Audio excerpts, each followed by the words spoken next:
തൃശൂർ നാട്ടികയിൽ 5 പേരുടെ ദാരുണാന്ത്യത്തിനിടയാക്കിയ അപകടത്തിന്റെ നിർണായക ദൃശ്യങ്ങൾ 24-ന്. ഉറങ്ങിക്കിടന്നവരുടെ ദേഹത്തിലൂടെ തടിലോറി കയറിയിറങ്ങിയതിനു ശേഷം ലോറി നിർത്താതെ പോകുന്ന CCTV ദൃശ്യങ്ങളാണ് ആദ്യത്തേത്. അപകടമുണ്ടാക്കിയ ലോറിയുടെ പിന്നിൽ നാട്ടുകാർ ഓടിക്കൂടുന്നതും ഡ്രൈവറെയും ക്ലീനറെയും പുറത്തിറക്കുന്നതും മറ്റൊരു ദൃശ്യങ്ങളിൽ കാണാം. ആദ്യം ആ ദൃശ്യങ്ങളിലേക്ക്.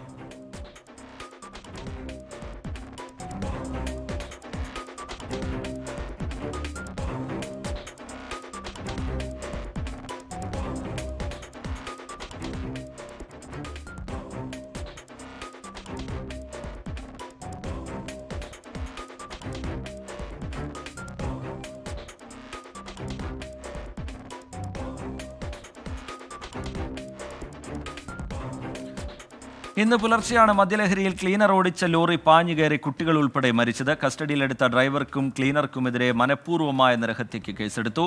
ഡ്രൈവറുടെ ലൈസൻസും വാഹനത്തിന്റെ രജിസ്ട്രേഷനും റദ്ദാക്കുമെന്ന് ഗതാഗത മന്ത്രി പറഞ്ഞു. ഡ്രൈവർ അല്ല വണ്ടി ഓടിച്ചിരുന്ന ക്ലീനറായിരുന്നു. രണ്ടുപേരും ഇപ്പോഴും മദ്യത്തിനടിമപ്പെട്ട് നിൽക്കുകയാണ്.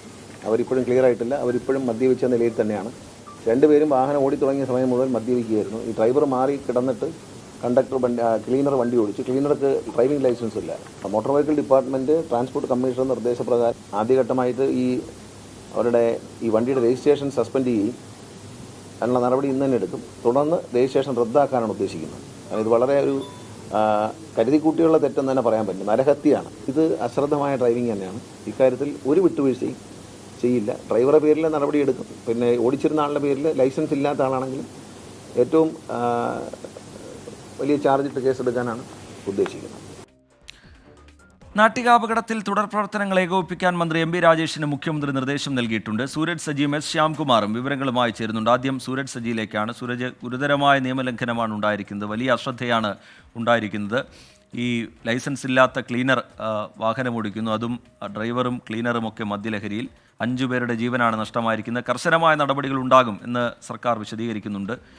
ഈ ഡ്രൈവറുടെ ലൈസൻസ് സസ്പെൻഡ് ചെയ്യുക, അതുപോലുള്ള നടപടികൾ എന്താണ് തുടർ നടപടികൾ എന്നുള്ള നിലയിൽ ആലോചിക്കുന്നത്? ഇപ്പോൾ പുറത്തു വന്ന ദൃശ്യങ്ങളിൽ നിന്ന് വ്യക്തമാവുന്നത് എന്ത് സൂര്യ?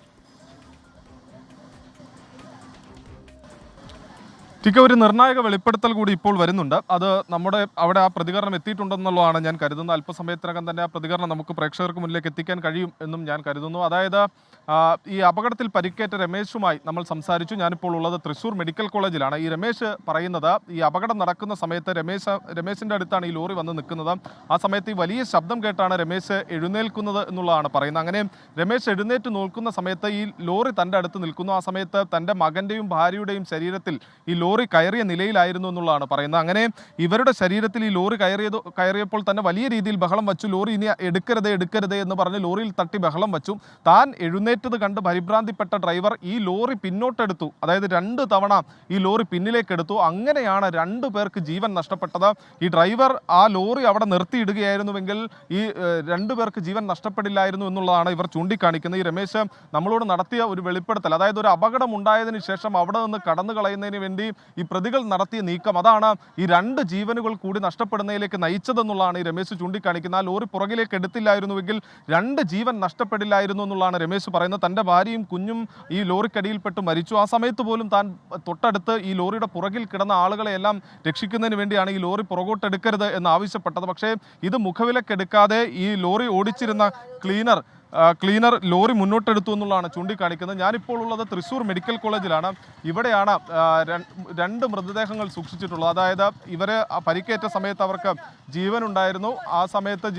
അങ്ങനെയാണ് ഇങ്ങോട്ടേക്ക് എത്തിച്ചത്. പക്ഷേ ആശുപത്രിയിലേക്ക് എത്തിക്കുമ്പോഴേക്കും ആ 2 പേർ മരിച്ചിരുന്നു എന്നുള്ളതാണ് പറയുന്നത്. എന്തായാലും ഈ മരിച്ച 5 പേരും പാലക്കാട് ഗോവിന്ദാപുരം സ്വദേശികളാണ്. അതുകൊണ്ട് തന്നെ ഇതിൻ്റെ ഏകോപനത്തെ സംബന്ധിച്ച് അതായത് തുടർ ഏകോപനത്തിനായി തദ്ദേശ വകുപ്പ് മന്ത്രി MP രാജേഷിനെ ചുമതലപ്പെടുത്തുകയും ചെയ്തിട്ടുണ്ട്. അല്പസമയത്ത് തന്നെ മന്ത്രി MP രാജേഷ് തൃശ്ശൂർ മെഡിക്കൽ കോളേജിലേക്ക് എത്തും. തിരുവനന്തപുരത്ത് നിന്ന് വിമാനമാർഗം മന്ത്രി ഈ നെടുമ്പാശ്ശേരിയിലേക്ക് തിരിച്ചിട്ടുണ്ട് എന്നുള്ളതാണ് നമുക്ക് ലഭിക്കുന്ന വിവരം. എന്തായാലും ഗുരുതര വകുപ്പുകൾ ഉൾപ്പെടെ ചുമത്തിക്കൊണ്ട് ഈ വാഹനം ഓടിച്ചിരുന്ന ക്ലീനർക്കും ഡ്രൈവർക്കുമെതിരെ കേസെടുക്കാനുള്ള നടപടിയിലേക്ക് പോലീസും മോട്ടോർ വാഹന വകുപ്പും അടക്കം കടക്കുകയും ചെയ്തിട്ടുണ്ട്. TK.